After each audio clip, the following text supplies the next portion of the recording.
Hello, you. Yes, you. This is Usayome Sale from Ways Primetime. Now, we appreciate your continued support for watching our content, following us across all our social media. But we've noticed, for those of you watching us on YouTube, 88.5% of you who watch our content aren't subscribed to our channel. Why? Now, if you are enjoying our content, you enjoy our shows, and you want to stay updated on all things Ways, it's time to hit that subscribe button below. Now, subscribing isn't just for you. It's for the growth of our channel. It helps us get bigger and better. With your support, we can continue to bring even more intriguing and exciting content. How about you subscribing right now and being a part of our community?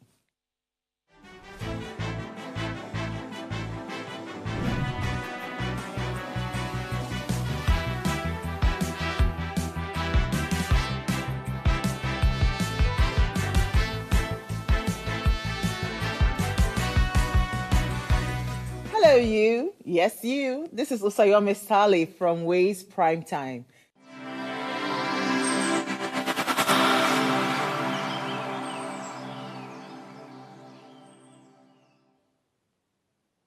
Amazing morning and a delightful reminder that this is Ways Breakfast. # what are you saying? Welcome to a new month. It's April. Yay! I don't know why I'm excited for April, but it's April. Well, Ramadan Kareem to my Muslim brothers and sisters. I pray that Allah grants you ease and prosperity in all your endeavors. Happy Mother's Day too to all the amazing mothers out there. It was Sunday, I guess, but we're not here on Sunday, so that's why I brought it here to you on a Tuesday that is still celebrating Mother's Day. A lot of celebration went on throughout the weekend and it's still going on as it is, and I'm definitely here for it. Well, bringing you breakfast in bed, at the office, or anywhere you are in the world is I, Okikiola Taiwo Jalukmo. And of course, I'm sharing this table with my beautiful, ever-radiant co-anchors, God's Beauty, Israel, and Oluchi Precious Omenka. Hi, world. Good morning. Good morning. Good morning. ladies. How you guys doing? Beautiful. How do you feel about How the are you? holidays first, and then how do you feel about the new month? I feel happy about the new month because it's not just a new month, it's the launch to a new quarter. Everybody's been doing first quarter dump. Yeah. I mean, January, February, March has gone. Now it's April, but not just April, but April, May, June in view. So it's like, what is going to happen in this next quarter? So I feel quite excited and hopeful and, curious to see how things are going to unfold. And over the weekend, it was a very amazing one. So my mother is a clown. If she's watching this, I'm just confessing to the whole world that you are so hilarious, mother. So I think there was another celebration. Maybe it was Women's Day that we did. And it's not like I'm not a bad child, but maybe I forgot to call and all of that. So she was the one who called me and said, other children, they wish their mama happy Women's Day. I'm like, it's not really like that. So for Mother's Day, from that Sunday morning, even though my Sunday morning can be very busy, it was in my mind that you must post your mother, you must call her, you must show her how much you love her, else you're not going to hear the end of it. So this is me saying Happy Mother's Day to my mother again. And of course, happy celebration. I did eat a good amount of meat on Sunday, so I really love the Muslim celebration because we all get to enjoy. So yeah, that's how my weekend went. What about you, God's Beauty? It was awesome. I think that's what I'll just use, to generalize everything that happened. It was awesome. Thank you. You didn't eat meat? How was yours? No, I didn't. You missed. Yeah, I did. Ask me, God's Beauty. Tell I know me, she how will was not your ask weekend? me. How was your weekend, babe? I chopped rice. I chopped chicken. I was very excited because everyone was shouting Mother's Day. Even for aspiring mothers, they're not saying, "Oh, Happy Mother's Day! I can't wait to carry on picking with you," and all of that stuff. So it was just really It was cute. beautiful to watch. Honestly. Yes, for some men to support women saying Happy Mother's Day. Others are like, how many women, mothers, girls, We child celebrate day, a lot. There'll still be International Girls' Day and a Female Child Day. I'm like, let us and they're rest. like, are you the people not tired? Like, so until, I don't go hear work. But then there's International Men's Day. Yeah. There's also Father's Day that most of them are not aware of.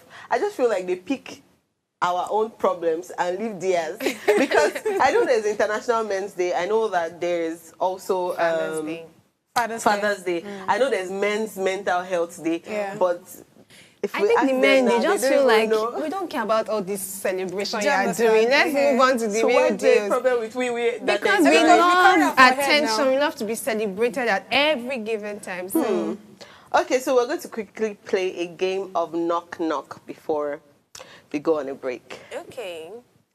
So who's going to start off It first? has to be with Oluchi.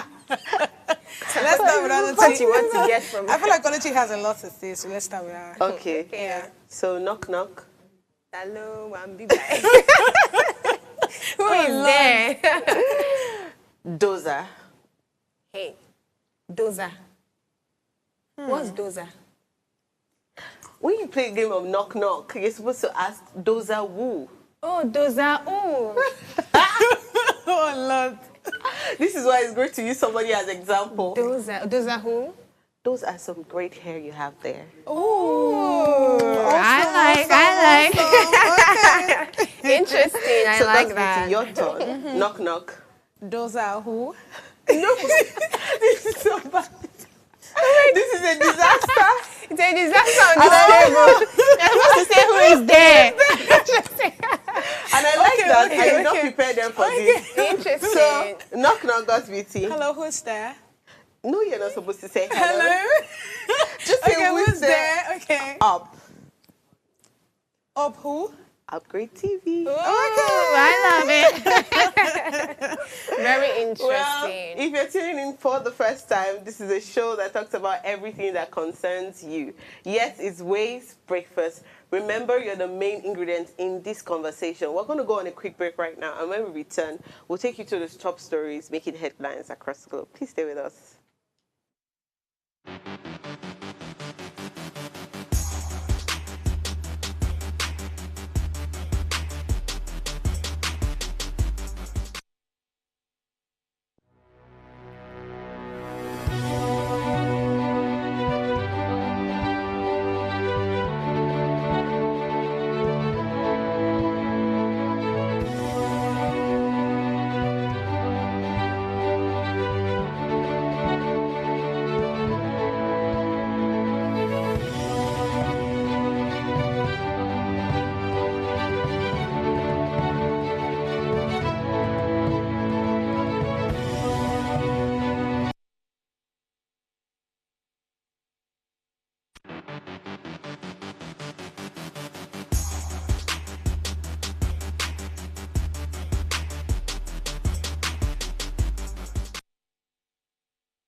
Welcome back to the show. This Tuesday, we're discussing Nigeria's 2027 elections, a pivotal moment for the country's democracy.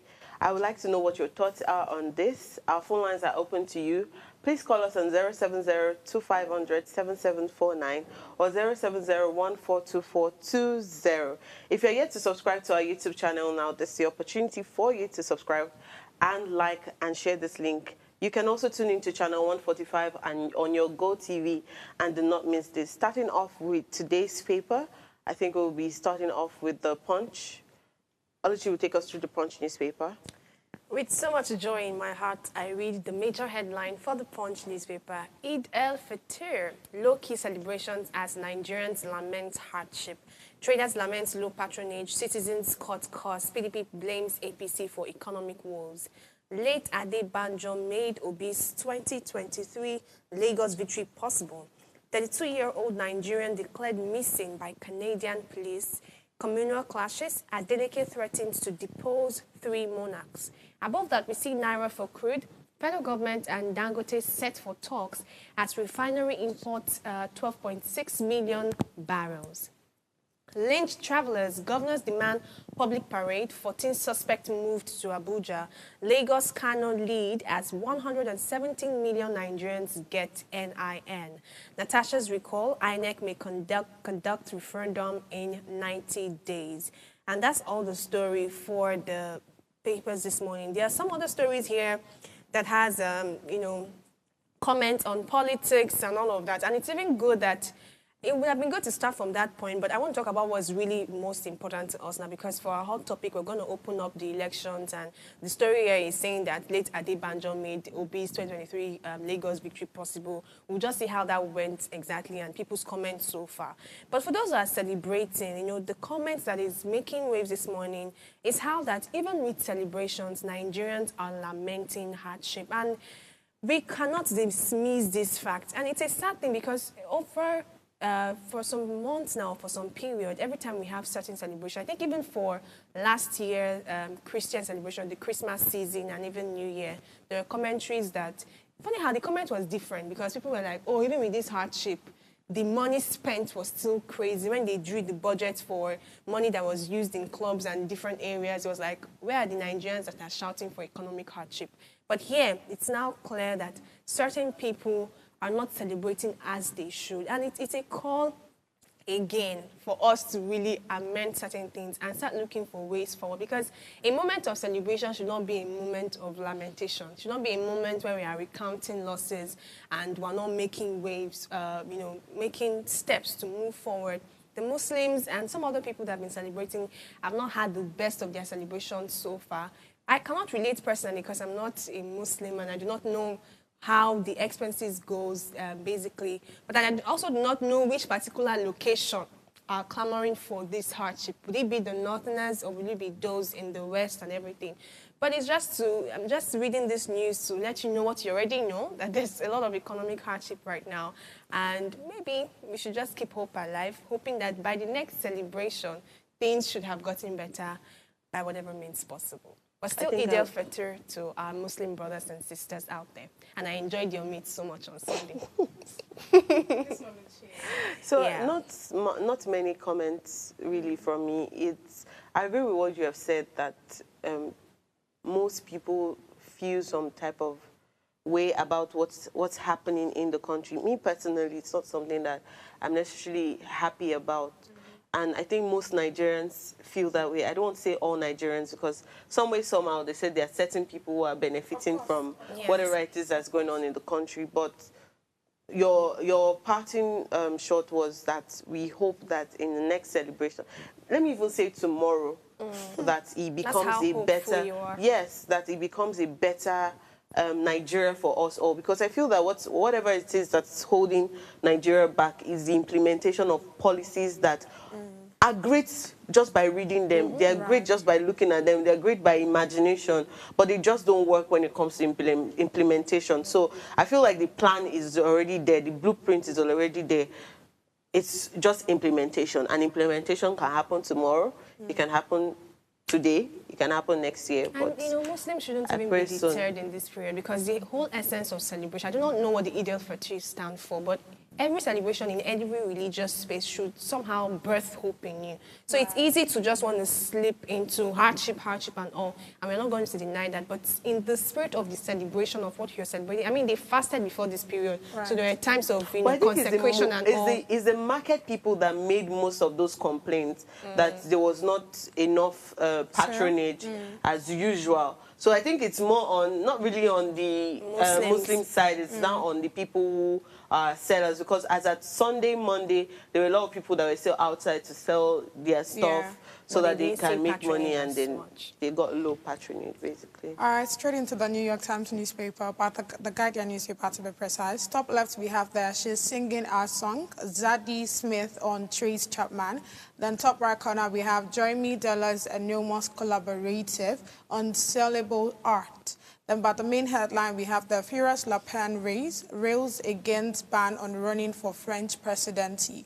Then top left corner, we have United Nations says Israel shot dead 15 Palestinians rescuers. Then bottom right corner, which is the last headline on the newspaper, says Trump tariff likely to hit UK, admit to number 10. So I would like to talk about two headlines. The first one will be the United Nations says Israel shot dead 15 Palestinians rescuers. So we have that in detail, right? The United Nations have reported that Israeli forces killed 15 Palestinians, paramedics and rescue workers in Gaza during airstrike. Now the attack targeted 5 responders who were assisting civilians in a conflict zone. Now, the incident arises serious concerns about violation of international humanitarian law.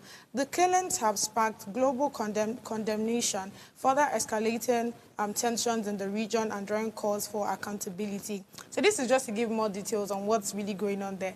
I like the fact that we've not heard of any, conflict from the peace talk we heard on Friday. That's between the Ukrainians and the Russians. So, but on this one, the Gaza and the Israelis, they are yet to, come for a peace talk, and there's still a bit more of, fight here and there, going on there. Then I also want to talk about the Trump tariff likely to hit UK amidst number 10. So we already know about, the tariff that the Trump is coming up with. And like I've said so many times, it's a good initiative, given that, for the citizens of, the United States, they'll be happy that, oh, okay, we like this policy that Trump is giving in. But at the same time, if you look at it very well, you know that it's definitely going to harm them at the end of the day, because imposing, certain tariff on goods that are imported into the country is going to make it more expensive. And now that they already have, you remember on Friday when we had the conversation about the way they perceive the British, the European leaders rather.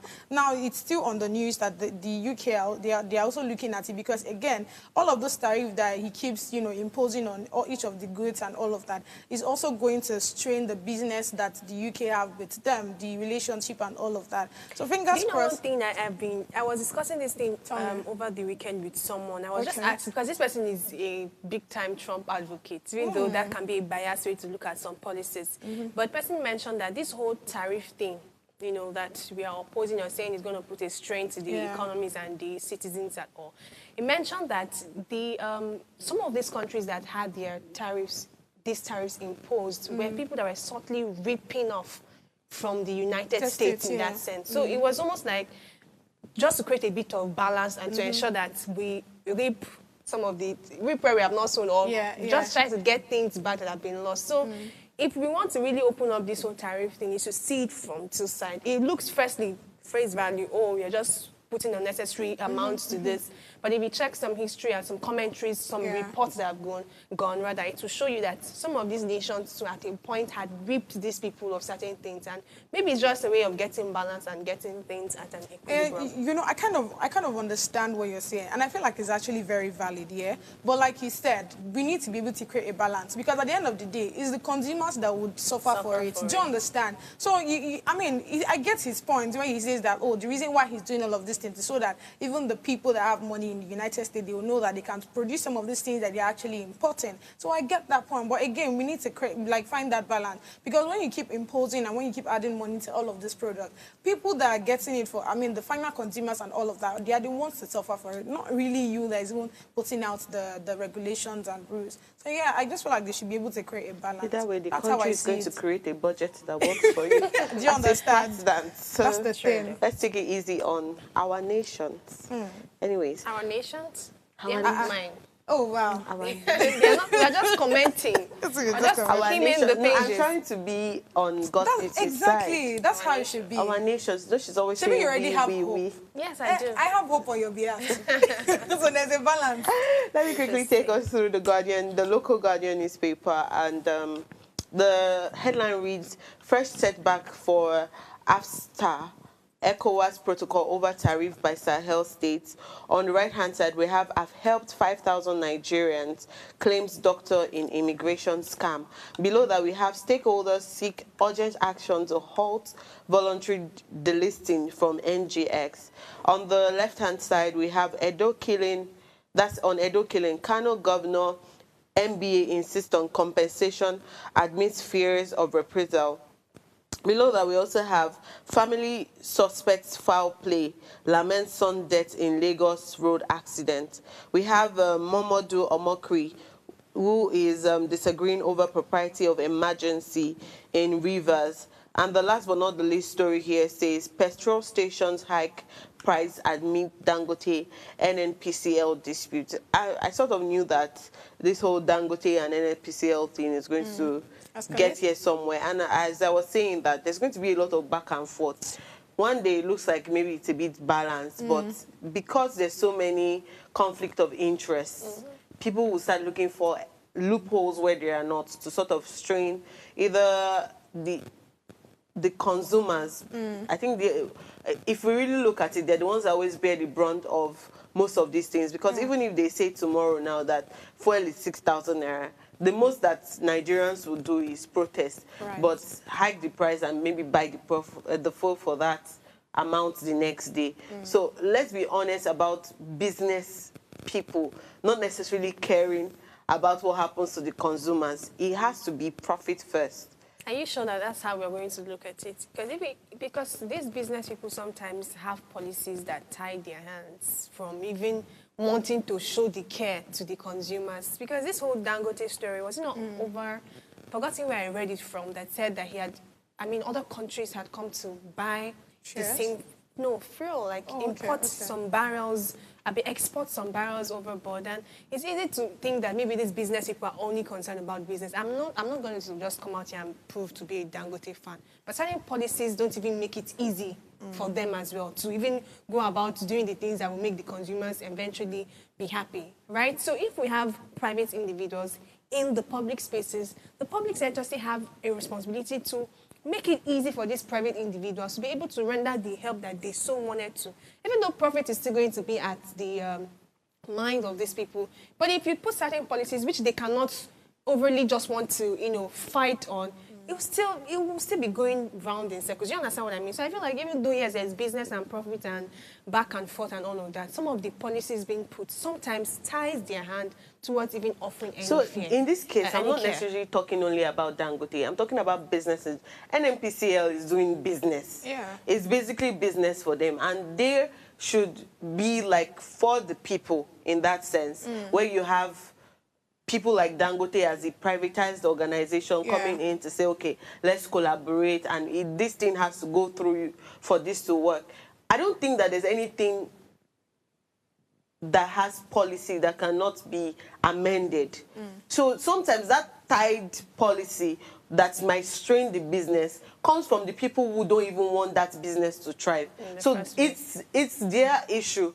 It's their issue. So that's why I was talking about generally that business people, when they see that there are certain policies, there are certain constraints, there are certain economic issues that could happen, will think first about how to make their own business sustainable so that they don't die while trying to help. I don't want to die while trying to help other people. I mean, this is even discouraging in the future. Many private-owned individuals, own businesses, pardon me, to want to bring certain initiatives. But I want to quickly talk about the Edo killing that happened. I don't think that we've mentioned it on the show. And over last week, we had 16 people who were gruesomely murdered and burnt alive by some so-called people, basically. And this happened in Edo State, where they said that some Hausa men were traveling from their own state to another state to work. And I think it was in a Dangote truck. And they nabbed them and started to treat them and burnt them alive, basically. The video was very gruesome. And this is where a lot of people have now turned into a tribal thing. If you pass our side, we'll do it. Looking at how Nigeria is very... we have states being connected to themselves. You can't go to this place without going through this place. It's a very deadly thing to start a tribal war because people are going to really die. That is the truth. I hope that they get justice because they said 14 people have been arrested, suspected. They're suspected until proven guilty, So they said they have taken them to Abuja for prosecution. The Edo State governor is saying that, okay, yes, justice must be served. The Kano governor is saying that they must parade them. They want to see them. They want to do this. I don't know why that is going to happen. I think some individuals just saw these guys and suspected that they were questionable in that sense. And then the whole gruesome killing happened. When I heard the story, I'm like, honestly, where are we really heading to with such kind of character? And it's terrible. Like you mentioned, a lot of people will die if certain things are not put in place. And I really feel pity for the people that have lost their lives and their families. And please, let's not start any tribal war in this country. We have seen what happened with the Biafra Civil War. Some of the Igbos are still suffering it today with the whole IPOB and everything. We don't want to have a recurrence. Thank you. So, ladies and gentlemen, this is all we have for today's paper.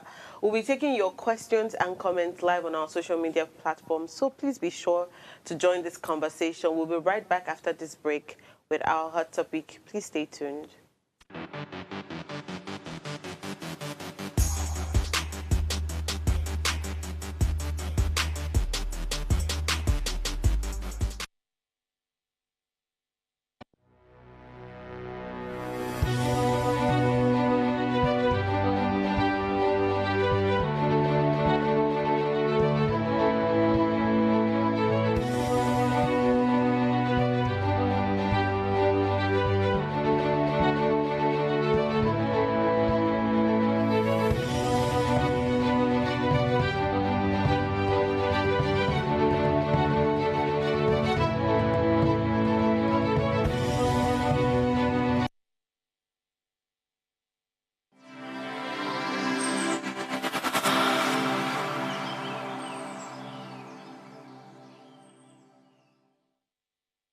Life is made up of moments, some that fill us with joy, others that test our strength. Welcome to Heartlines. This is our space to explore the highs and lows of human connection, the love, the heartbreak, and resilience that shapes our life. From relationships to friendships, parenting to partnerships, and so much more. Every week, we share stories and conversations that define us, navigating love, separations, the struggles of parenting, dealing with anxiety and managing the pressures and stress of life. Real conversations that bring us closer, helping us heal, grow, and connect. So join me Mondays through Fridays at 10 p.m. for Heartlines, the show where we'll connect hearts, have real conversations with real people, one story at a time.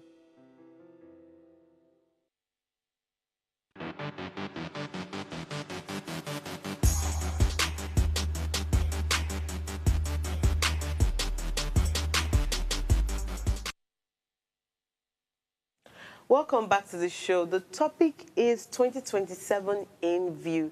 That's we're talking about the controversies in election.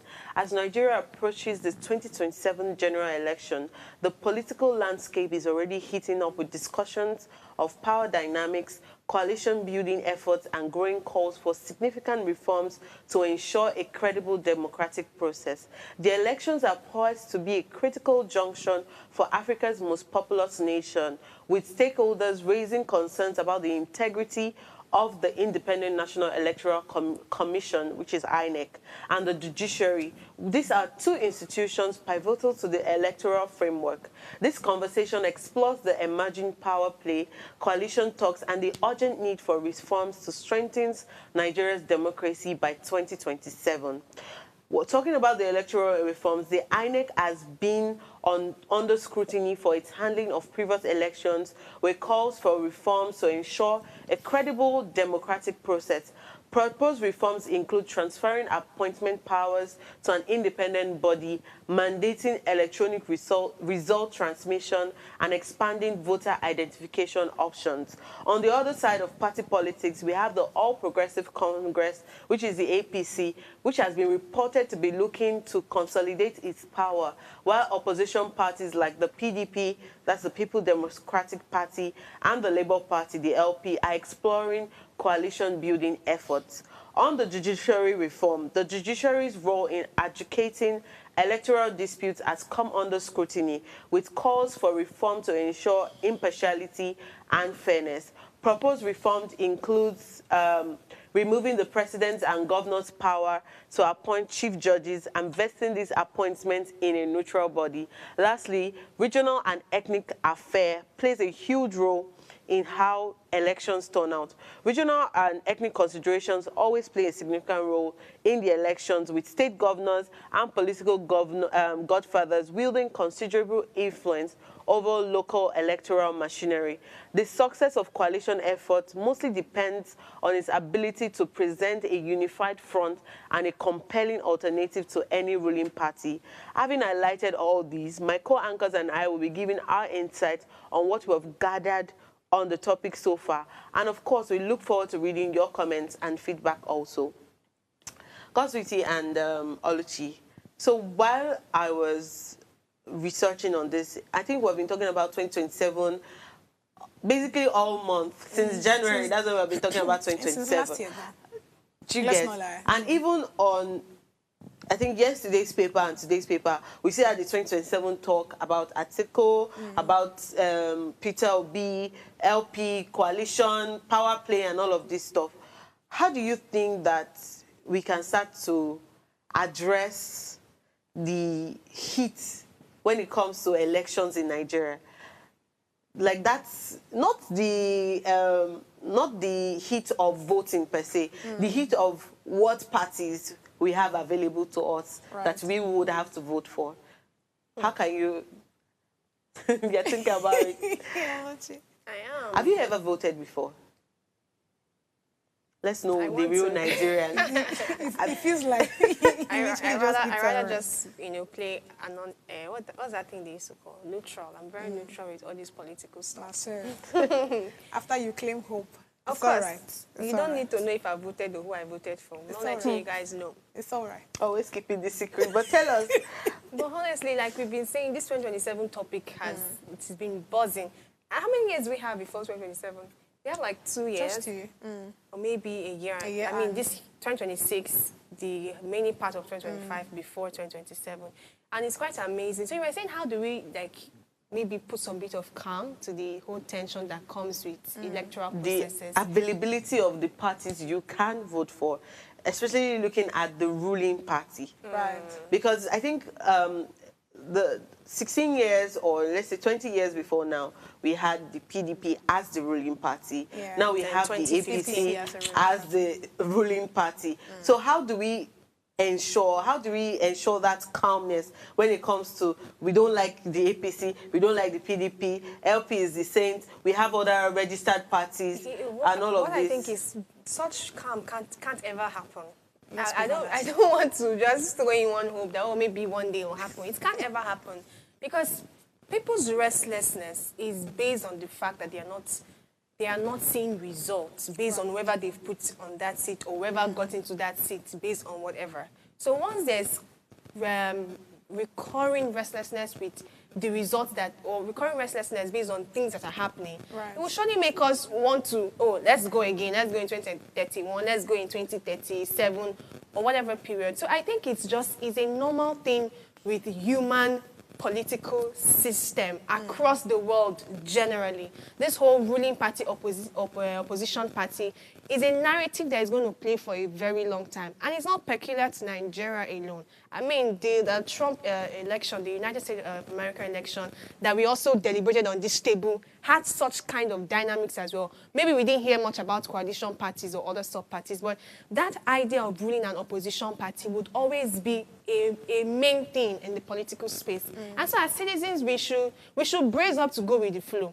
At this point, it's almost like, let's just go with the flow. Let's see the one that can tilt to what is manageable till we can eventually get maybe something that looks like redemption in that sense. Because I can't say that there will be a time where there will be such calm and there will be such, even if there's such calm, where will it come from? Will it come from the people who are in this party, or will it come from the people outside this party that want to be better, candidate or electorate? Where is it going to really come from? So honestly, as I'm looking at 2027, it's just the beginning, or no, it's not the beginning. It's the continuation of a restlessness that didn't end in 2023, that didn't end in 2015, that has never ended and doesn't look like it's about to end anytime soon. That's how this landscape works. That's how this system is going to be. There will be such restlessness because we're always looking for a redemption that maybe when we get to heaven, we'll see. That's my own point to say about this. I feel like Olicha has actually said it all. Let's be realistic. The fact that we've not had, the best president, I'm saying the best president because I know for sure that the more we see more, we intend That's to not see just the president thing. You have to be very... so that we, I'm so sorry. No, You have to I be got like, you. I, God's beauty, Israel, haven't had the best president. Because some people would know, some people would say would it's differ. true, it's true, So let's true, be, if we were going to be, True. maybe say you and some Nigerians. Okay. Let's put it like that. Don't So, say yeah. we, because it's not like all of us on this table. It's true. I mean, it's true. It goes back to saying that in every situation, there's always someone that feels like, they're enjoying and all of that. So let's not take that out. So yeah, I'll say me and a few Nigerians, probably hope Madam here is probably with me, that we've not probably I'm not had with you. Oh, you're not with me. I'm alone, guys. You're alone. Okay, that we've not had like the best president. I mean, I have that belief system that the more we see other persons there's that mindset of this person is better than this, and it's something that we Nigerians do. Let's not lie. When we had Goodluck, say no, Goodluck is not better. Until Buhari came, we said Goodluck was better than do you Buhari. understand? We had I had some people say that They miss Buhari. You understand? So it's something that happens almost every Restless. time. It happens so many times in Nigeria. So I think by the time we have like probably a better president on seat, and we see the kind of things that he's doing, not giving us long term and there's no short term, because I think that's something that happened, you know, with the Tinubu regime that is even still going on. We heard during the time that he took out what's that now during the fuel whatever, and he said that, oh, this is like a long term solution, subsidy, bless you, and he said it's, oh, long term whatever. Till today we are still talking about the fuel, and it keeps going higher and higher, and that of course influence the transportation cost. The fact that some people now are looking for other businesses, you know, there are so many things that it has happened due to just that one policy that was taken out. So it's just a bunch of things that would happen. So really, for that calmness to happen, we have to first of all have the right person there, and let's see that, oh, all of the things, policy or what manifestos that he must have stated out before he went on to it, we are really seeing it. Do you understand? So I think by the time we have all of these things in place, then all of the calmness or the restlessness that she was talking about, we'll probably start seeing better results instead of we being restless and all of that. Yeah. You know that I think in recent times I try not to just put, even though politically speaking and as a nation, the person who bears the brunt of dissatisfaction that we have as citizens would be the number one citizen of the country, which is the president of the Federal Republic of Nigeria. But I think in recent times, with some things that we have been seeing from other would I say sectors in this political space, shows that it's probably not just a one-man seat problem, right? So that's why I was saying in that sense that maybe I'm not with you for just labeling maybe the president or that position as the main cause of some of the things that are happening. It's a systemic thing. It's a 360 thing all across. And sometimes I usually even used to feel a bit of pity. Is that even I used to think about it this way, that even if we eventually find that saint in that sense, that person that really has the country in their mind, and we put them in that seat, there's no flaw anywhere. Nothing was rigged in that sense. Let's say everything went free and fair as it ought to. I can assure you that even when they get to that system that is already there, things will still not go as it ought to. Because there's a background systemic problem that if it's not sorted, if it's not solved, those persons, there will still be problems that they'll face. They might now try to implement some things. They might not try to do their best to bring out a 40%. But because we're already inherently restless and we want an 80 now, it will still look like nothing is being done and it will keep going around. So it's easy to put the brunt of all this on maybe presidential candidates or is the president, the this and that. But I think it's a background systemic issues across board, even referring to governorship candidates, referring to National Assembly, to the judiciary, to every sector generally. So let's just maybe look beyond one angle that we've always been looking at. So I get your point, because of course it's a systematic problem. I get it. But again, if you know the power that the president have, you know that there are so many things he can actually do. Do you understand? Now, the president has the power to take out certain persons in the Senate, and those are the people that make laws. Not necessarily. He does. Not necessarily. He can't just get up and say, of course. You have to go. He has to go through a process. Of course. We get that. Do you understand? I get it. But he still has the power. Don't take that out. To remove? See, if he feels like these particular persons in the Senate are not probably his kind of person, because if you check the Constitution, is there. He has the right to pick out the kind of people that he thinks aligns with his values or ideology or whatever to rule. Yes, but he has it. Part of the things. So this conversation. He cannot take out governors. That's where we had an issue with the rivers, whatever. Let's go on a quick break, because where you are driving the conversation to will bring me to ask a lot of questions. Oh wow. Yes, ma'am. So just hold that thought there. We'll go on a break right now, and then when we return, we'll allow God's Beauty continue her thing.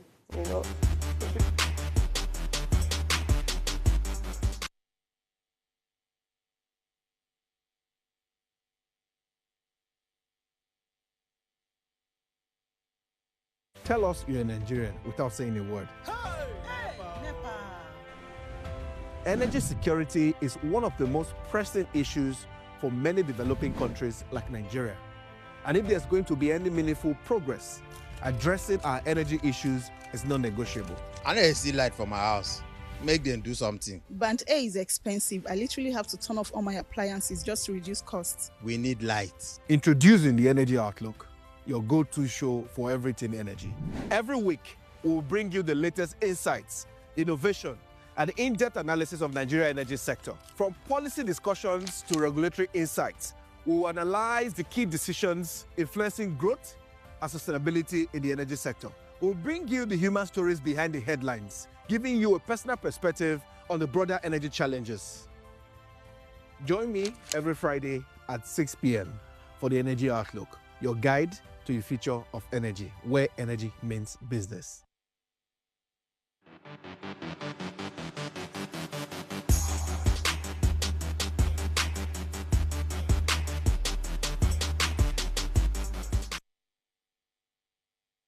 Welcome back to the show. So God's Beauty was talking about how the president has the power to do some things. Well, I don't want us to get to that conversation yet. I have quite a number of questions to ask her as the president's spokeswoman. Spokeswoman. Don't do that. But before we get to the things that the president can do, let's talk about the role that INEC plays in ensuring elections go through easy and then declaring who the winner is. We've seen over time where the INEC chairman is somebody brought by the president or a ruling class or a ruling party or of that sort. We've seen where local government chairmen would shield INEC officials because they want their own party to win. So how can we address INEC's issues? INEC is part of the systematic problems that we're talking about, because if you declare the wrong person as winner, that's who we're going to have. I mean, whether or not these persons now go take it to the judiciary, where they will still enter that office, which is even being brought by the president or somebody in power. The judiciary, the chief of staff, the this, the that, is always being appointed by the president. So if the next election, I tell you that I appointed that, if I don't win that election, it's over for you, you say, yes, my lord, as your lordship pleases. So how can we address INEC's issues with failure for beavers, identification problems, logistic problems, election material problems, even character problems themselves? How do we address that? Why you not there? The truth is, all these questions are just making me take a very deep breath before responding, because how can we address it? It's like a very direct one. How can we address, like, okay, how can we actually address this? You already mentioned the fact that this this group of people are independent in that sense, the Independent National Electoral Commission. But how independent are they really? You've highlighted the fact that they are, some of them are appointed by many times the ruling party. Do you get it? And many times we even see this ruling party still running again for a second term. So that means whoever got me there is still, I mean, I just have to, the point is, even though nothing eventually might happen, even though there are no, meddlings, we don't want to just talk without proofs, because I don't want to just throw in jabs and say, oh, the corrupt practice is happening. We can have the insinuations, but if there are no proofs, we might want to just, be a bit political in our assessment of things. But even if that's the case, the fact that we always have a problem with some practices that are happening there is because of the question of neutrality that we have. Maybe if we can start address, I don't know what the Constitution says about that, or if it's a compulsory thing that so the INEC is supposed to be an independent body. So why do we now party, have any affiliation whatsoever? If it's independent, why do we apart from even appointing people there, their funding as well is not even as independent as we want it to be. Thank you. So if your funding is coming from the people that are already the ruling party, you are almost deferring to them indirectly in that sense. So maybe we should remove that independent and maybe start changing the definition of what independent or dependent should be. Because if we're really talking independent, we'll have to critically sit down and make these people as independent and as neutral as they can be, starting with probably the appointments and even their fundings. Because many of the problems we've had with INEC so far is sometimes misappropriations of funding. Was it not 300 billion